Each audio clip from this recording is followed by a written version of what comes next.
what good points did you observe in the demo lesson?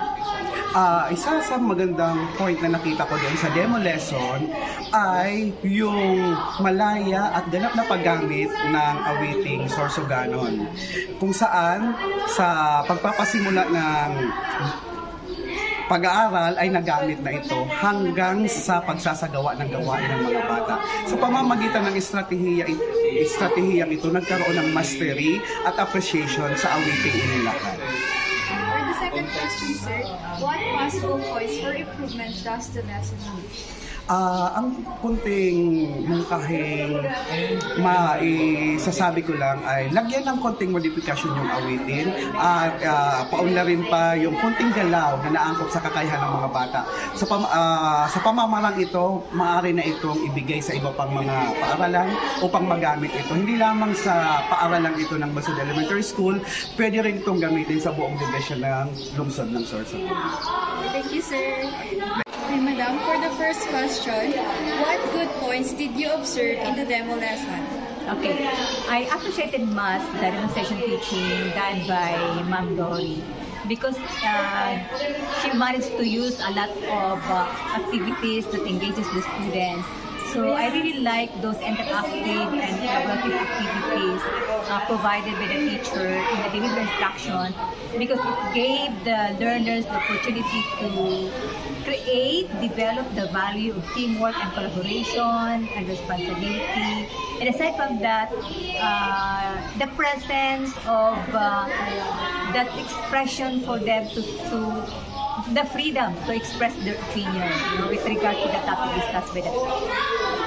For the second question, what possible points for improvement does the lesson need? Okay. As I see it from the demo teaching, it seems the activities are quite long, which I think it entails a lot of time to finish the discussion. I think we need to limit the activity. Kasi we started at 9:30, then almost 10:45 na siguro bago siya natapos. And then aside from that, I think the teacher also needs to prepare well the presentation. Kasi may nakita ko doon parang isa lang naman na word na misspelled. Dapat correct yun. And aside from that, there are images in the PowerPoint. Wala doon image ng babae, female image. Parang to avoid gender bias, dapat in the presentation or PowerPoint slide, nandun pala yung combination of both to be One, two, three. Oy, Tagalog o English? Kung saan ka po, sir, comfortable mag-answer? Sige, Tagalog. Combination. Question po is, what good points did you observe in the demo lesson?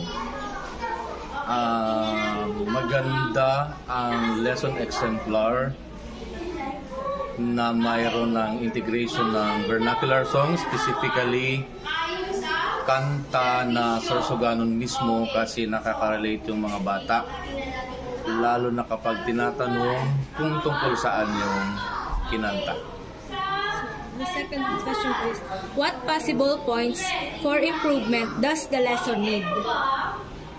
Sa ngayon, sa dalawang lesson na na-observeran ko,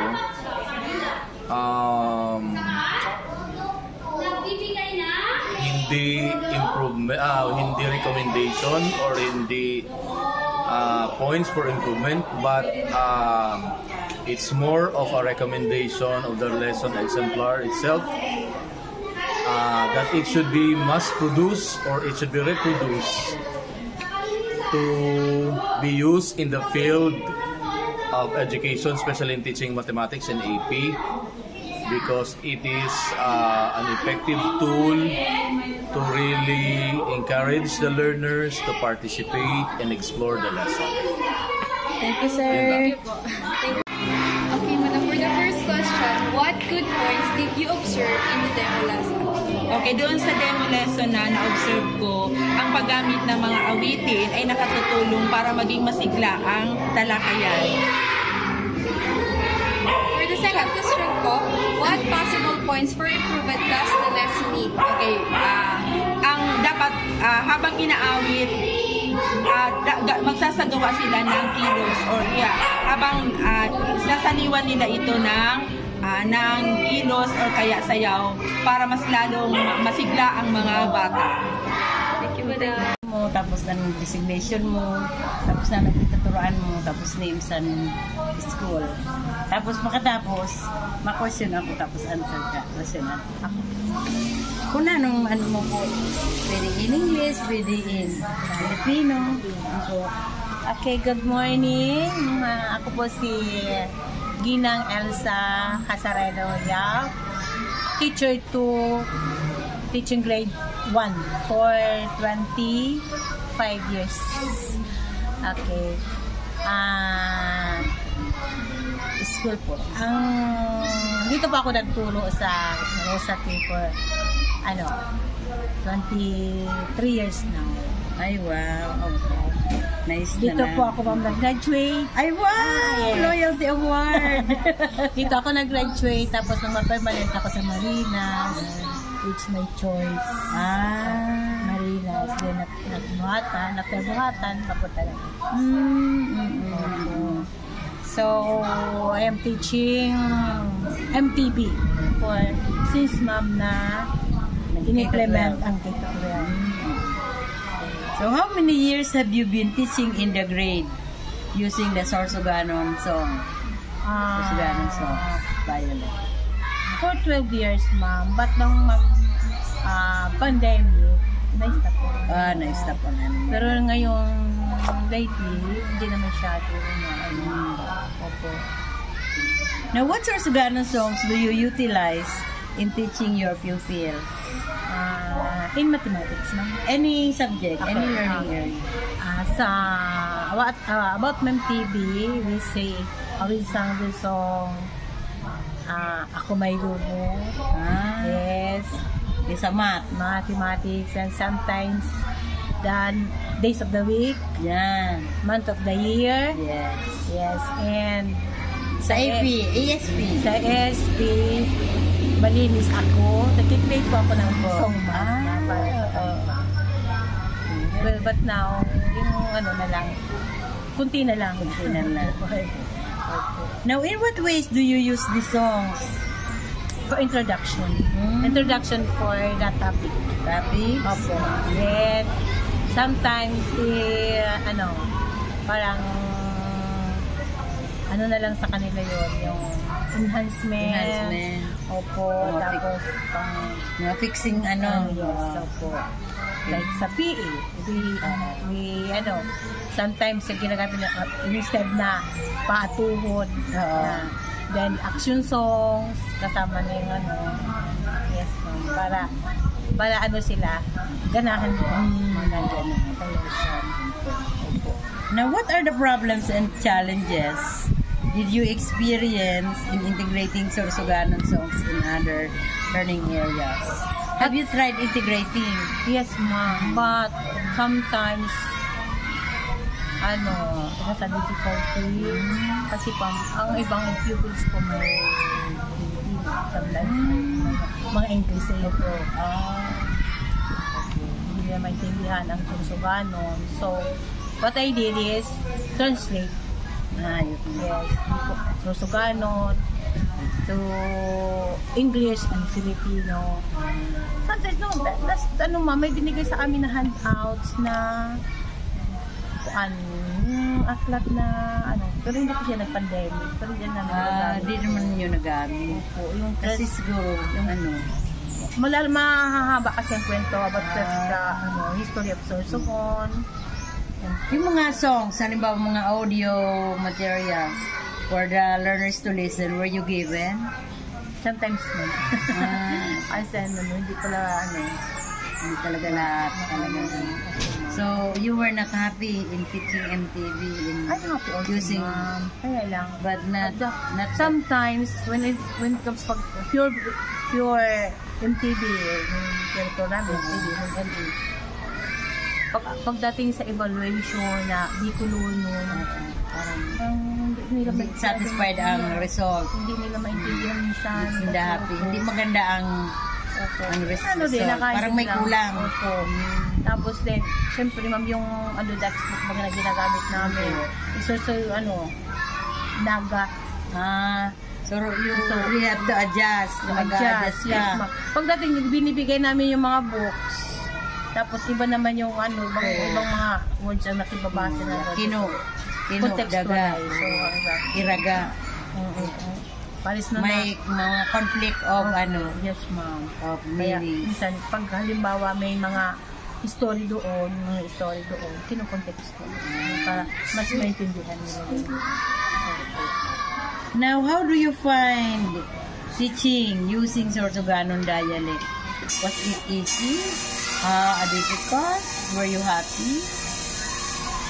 For the first implementation, we were not happy. Because the pupils were from kindergarten, they speak in English. Sometimes yung book. Tapos bigla namin binikon. Pero Parang sudden ang I use the pictures, appreciation, para mas maintindihan nila. That is burak. That is not burak, that is flower. So, parang may mga Komplikon. Pero may din kasi sa Sorsogon, dito sa atin sa Sorsogon, naintindihan nila. Pero pag may galing sa ibang lugar na hindi naman kasi lahat ng estudyante natin po Sorsogon. So nahihirapan sila. mother tongue talaga. Mother tongue. Pero okay man. Okay. Maganda rin para mas naintindihan nila. Kasi sometimes sa mga halimbawa ang lesson namin is English. Di man sila English mo doon. So you are going to translate for them to understand. Okay. Now, with the problems to encounter, challenges to encounter, what suggestion can you give to solve those prevailing problems? Para sa'yo, ano kaya ang... For example, ma'am, the MTV itself, okay lang yun. But pag ito-integrate ay gagamitin natin sa ibang subject. Yes, oo. Medyo mahirap. Pero kung MTV kasi minsan hindi lang yun nga kailangan natin mag-contextualize sa mga yung wala naman kasi yung bihira yung binibigay nila ng mga handouts, mga reading materials na talagang source of So, kung anong kailangan mo para halimbawa para maging successful ang delivery ng lesson mo? So, ma'am, what I need, What do you need? is handouts, books, na contextualize and source of How about in lesson planning? Do you need lesson plans? Yes. Or ready for you to just execute? Do you need them the lesson plans? Yes. May milk base. How about those other material learning materials? Since they are songs, so what do you need? I have to present pictures. Short Okay. story. What else? Short stories. How about the listening area? What resources do you need? Sometimes we use television or TV? speaker. Okay. Would it be good for you if you will have the CD one, the songs already ready for listening? Do you need you do? Kasi ma'am, nung last na sabi, bibigyan daw kami ng mga Materials. Hindi na kung wala na sa amin makakalat. Then, kaya, bibigyan daw kami ng mga, pag nag-seminar kami, bibigyan kami ng big book. So, di wala talagang reading material. So, for grade 1 itself na, alam mo, limbawa yung big book, dapat may, Dapat nandyan talaga, ready for accessible sa learners. So, yun pala ang mga kailangan ninyo. So, ibig sabihin, kahit may implemented na yung ganun, mga MTV na inaano, Di pa rin talaga ma-fulfill ng teacher kasi nga walang gamit. Kasi ma'am yung, kung nag-ano rin kami ma'am, teacher is a resource too. Kung ano dito. Gusto namin yung, kami bigyan talaga kami. Ready na. Ready na.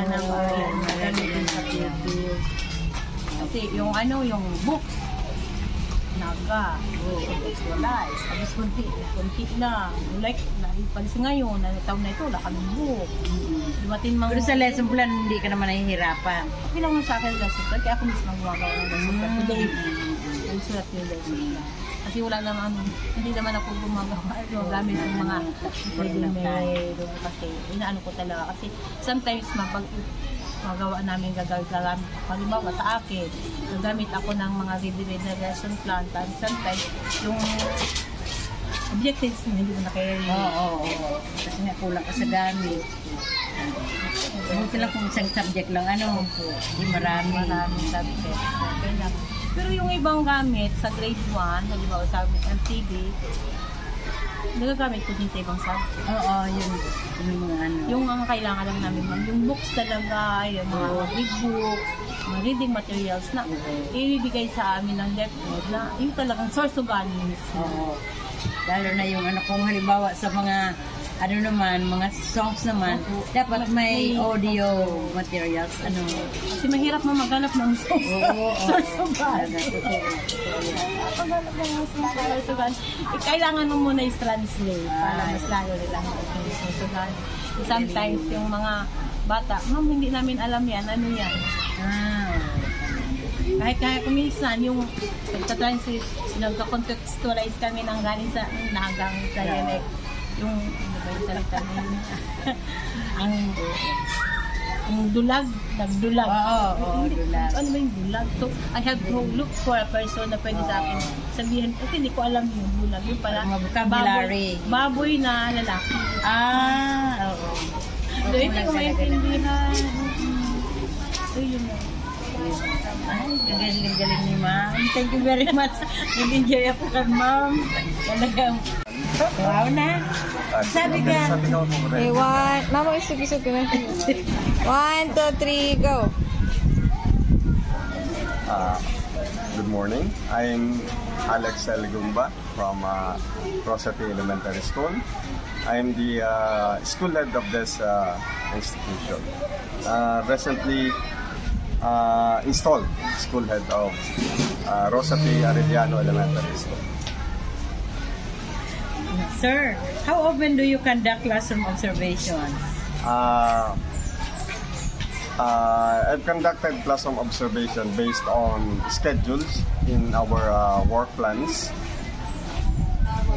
Now, in your classroom visits and daily rounds, do teachers use Sorsoganon songs in their daily instructions? Seldom, probably because the inavailability of the song. Now, in what ways do teachers use the songs? Nowadays, the use of technology is quite demandable. So, technologies, kumbaga nagiging madali lang yung paghanap ng song set. Nagsisearch lang sila, and then they downloaded, and afterwards, ginagamit nila ito sa teaching nila, especially in motivation, yung pagsisimula ng klase, and times pag medyo nabobore na yung mga bata, as energizer, ginagamit nila ito. Now, what challenges do teachers face in integrating Sorsoganon songs in other subjects? I think sabi ko kanina, yung availability ng songs. Kasi marami tayong songs, but Sorsoganon songs is quite kukunti lang. Because probably of the, siguro kakaunti yung nag-compose, yung composer ng Sorsogon is bibihira lang. And as observation lang, yung local song kasi, compared natin sa national song and international songs, mas kilala nila yung national song and international songs. yung local song, pag nagpo-promote tayo, parang they're somewhat not interested kasi nga local. So parang dapat siguro yung campaign natin is dapat i-intensify natin yung campaign sa paggamit ng local song, yung Sorsoganon song natin. And siguro ko, dagdagan natin yung composer. Mas maraming composer, mas maganda, mas maraming mapuproduce na Sorsoganon song. Yan ang nakikita ko kasi kulang na kulang tayo sa composer. Maraming kumakanta, pero bibihira ang nagko-compose. Yun ang kulang sa atin. Now, what recommendations can you give to address these rhyme issues, especially in the school? Probably, I think more seminars on the familiarization of Sorsoganon song. Kasi I think most teachers talagang hindi kilala yung Sorsoganon song. As if you're going to introduce Sorsoganon song to local song, to international song, to national song, mas behind talaga yung Sorsoganon song, yung local songs natin. So I think by way of probably seminar workshop na wherein talagang i-intensify yung promotion ng Sorsoganon song. And then, yun na nga, yung mga interested na maging composer ng Sorsoganon song, dapat na andun din sa seminar workshop. So, seminar workshop is, I think, it is advisable for us teachers to attend to. How about the learning resources, sir, needed? Can you suggest? Learning resources, probably the compilation of songs na kumbaga para malaman natin kung ilan or yung quantity ng songs na ano, and then what kind of Sorsoganon songs na dapat nating i-produce or i-compose para magamit ng mga bata. So those two ways na yon na dapat talagang mabigyan natin ng pansin. Thank you very much, Sir Alex Mumba. Thank you then, ma'am. Thank you so much for it. Ma'am, how did you find your teaching learning process? It's very, very comprehensive. It's very emotional talaga. Napakasaya. Very happy. And then the reaction and the insights of the pupils were given to us about their experiences na-express din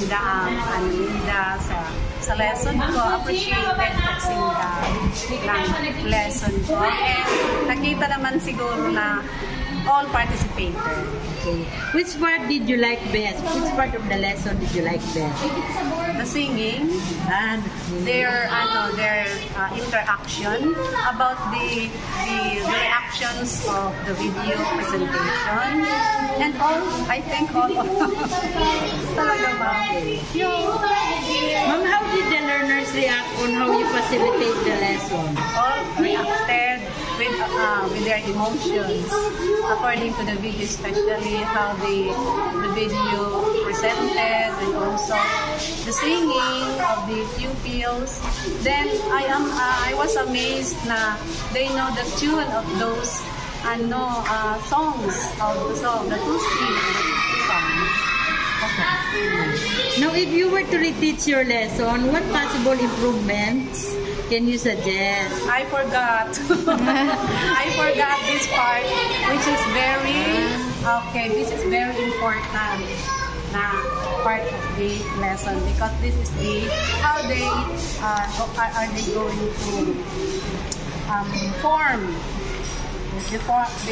their generalization. Anyway, they made the generalization correctly, and then I forgot this. Sorry po. I made this and nag-ano po talaga ako. I made an effort for this. Makita ko yan. Talagang, ko, hindi, wala po sa ang sabi ko, maka-contribute sa education. Opo, yun lang ang pinaka. Thank you very much, ma'am. Marami po sila. I am King Tiligaspi, school principal who currently the school head of Balog Elementary School, Sorsogon District. Sir, questions. How often do you conduct classroom observations? There are two types of observations, the unannounced and the unannounced. Usually, per guidelines from the department, we are required to conduct at least 4 announced observation of the year. But for unannounced, usually I do it right a month after the schedule. Now, in your classroom visits and daily rounds, do teachers use Sorsogon songs in their daily rounds?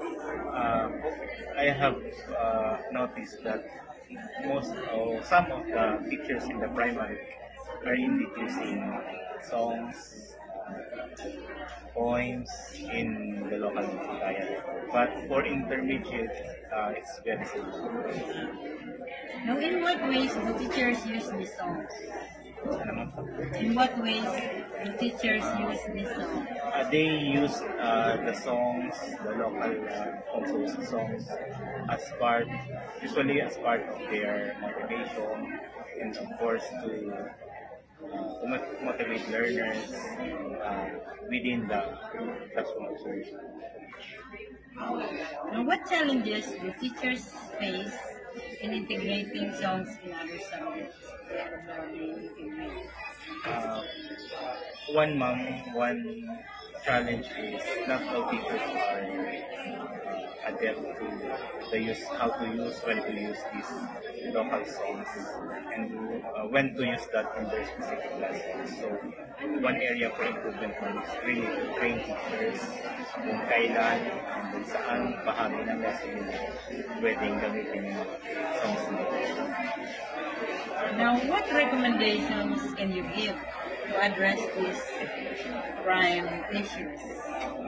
One is, of course, continuous training with the teachers, capacitating them in the use of the different local songs.